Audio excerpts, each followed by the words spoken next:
ఇది వెలుగులోకి వచ్చిందంటే కూడా ఇవన్నీ కూడా వెలుగులోకి వచ్చాయంటే కూడా దేవుడే నడిపించాడు.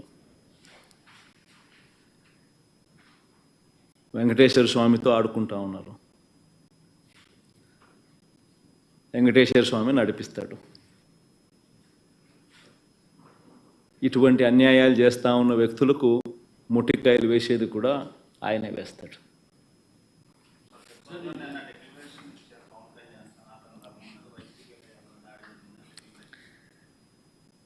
సనాతన ధర్మం అంటే ఈ మనిషికి తెలుసా? ఫస్ట్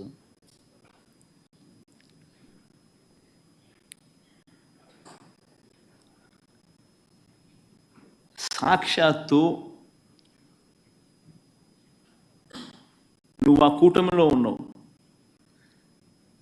సాక్షాత్తు చంద్రబాబు నాయుడు నీ కళ్ళ ఎదుటే ఈ తప్పు చేసినాడు.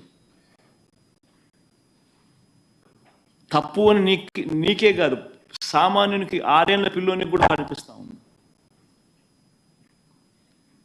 నీతో సహా.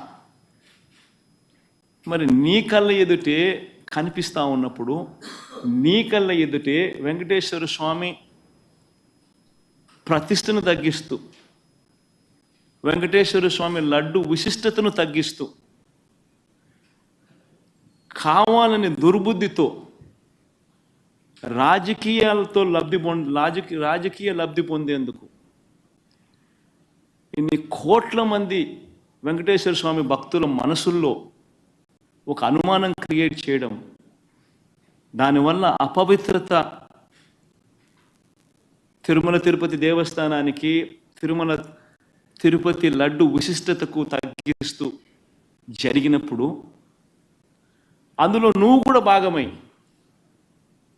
నువ్వు కూడా అది అబద్ధం అని తెలిసి, నువ్వు కూడా ఆ అబద్ధానికి రెక్కలు కట్టి, నువ్వు కూడా అదే దుష్ప్రచారాన్ని చేయడంలో నువ్వే అడుగులు ముందుకు వేస్తా ఉన్నప్పుడు, ఎక్కడ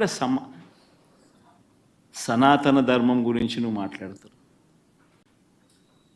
కరెక్టేనా మనం చేసేది? ఏదైనా కానీ తప్పు చేసినప్పుడు ఆ తప్పును మనం ఎత్తి చూపలేకపోతే, ఆ తప్పును గుడ్డిగా సమర్థించడం మొదలుపెడితే, అందులో దేవుని విషయంలో సనాతన ధర్మం అని చెప్పి మనం చెప్పుకోవడం ఎంత మటుకు ధర్మం?